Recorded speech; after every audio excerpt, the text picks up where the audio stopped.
Warning, this video contains spoilers for a game that has been under your radar for a few years. If that bothers you, then, well, you've been warned. Do you remember Disney's Chicken Little?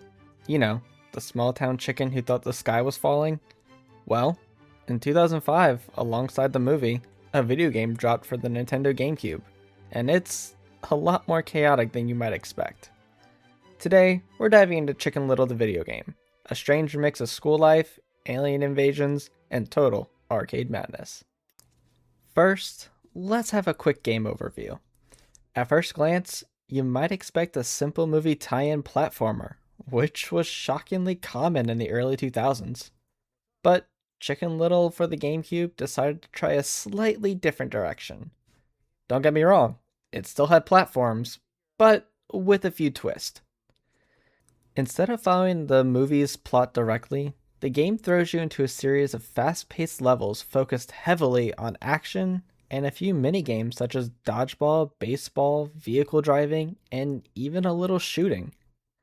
You play as Chicken Little, for the most part, but you also get to play as his friends, Abby Mallard, Runt of the Litter, and even my personal favorite, Fish Out of Water. Each character has their own abilities, but the gameplay mostly revolves around platforming, dodging attacks, and surviving waves of enemies. The main game mechanics are simple. You hit things with a yo-yo and complete random objectives. Most of the levels have you either collecting stuff such as Chicken Little's baseball gear, his friends, or pennies. Other levels just have you pressing buttons or switches to move forward. One of my favorite parts of this game was the dodgeball minigame. It's just that. Kids playing dodgeball. You get a ball, you throw it to hit a kid. You can dive to dodge and catch balls that get popped up. Simple, but fun. The baseball minigame isn't quite like baseball. So the way you play this is that you press the correct button when it crosses over the plate. Simple, but you really only get to do this in practice and you play one inning. A little too quick and honestly forgettable. Other than Runt dancing. I did like that part. Next, you have the vehicle sections. There are two different types. First, we have the one where you play with Runt driving, and you're given a timer to complete some objectives like delivering cookies, surfboards, or newspapers. I wasn't the biggest fan of this. The other type is best described as shoot and dodge obstacles. You have to run through this about 4 times. As Chicken Little, you control a flight simulator, and you just reach the end. To be honest, they kind of reminded me of the Kingdom Hearts 1 gummy ship sections. There are also some collectibles, such as the baseball cards in each level, which can be used to purchase other mini-games within the start menu. They aren't exactly hard to get, but they can still easily be missed if you're not looking. And not sure if these count, but you do also have to collect the acorns to replenish your health. Visually, the game sticks close to the movie style, with colorful environments and exaggerated character designs. Except for the alien parts. Those are kind of dark and hard to see. On the GameCube, it looks decent for its time, but nothing too groundbreaking. The animations are admittedly lively, especially in the loading screens with Chicken Little dancing. And the environments, such as the town, school, and alien settings, keep things visually fresh. Sound-wise, it's what you'd expect.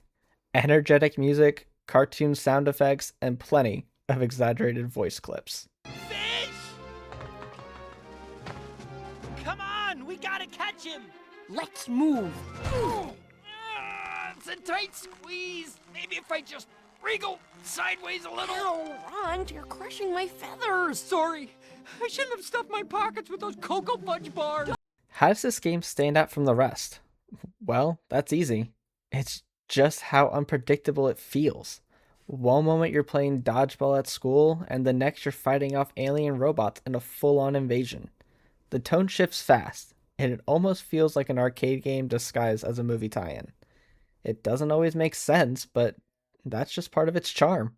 So, what are the pros and cons of this game? Well, let's start with the pros. First, it's fast-paced and chaotic gameplay. There's unique factors in some minigames that don't really feel forced. And, of course, there's always the fun variety of characters. Next, the cons. Some of the gameplay is actually quite repetitive. There's plenty of camera issues and camera angles that just couldn't get around. And there's a lack of depth compared to some other action games out there. Chicken Little on the GameCube isn't a masterpiece, but it's definitely memorable. It takes a simple concept and it turns into something weirdly intense and arcade-like. If you're looking for a nostalgic, lightly bizarre game from the mid-2000s, this one might be worth revisiting. Now, it may not prove that the sky is falling, but it does prove that the movie tie-in games can get pretty strange. And if I was to rate this with my 2005 kid brain, I'd give it a 6 out of 10. Unfortunately, if I was to compare it to today's standards, it's only about a 4 out of 10. Thanks for watching! If you enjoyed this look back at Chicken Little, be sure to like, follow, and subscribe. Also, let me know what other forgotten games you want to see next. I try to stream these games before making these videos, so if you want to see what's coming next, join me over on Twitch at wolves_tail. And remember folks, always watch the sky.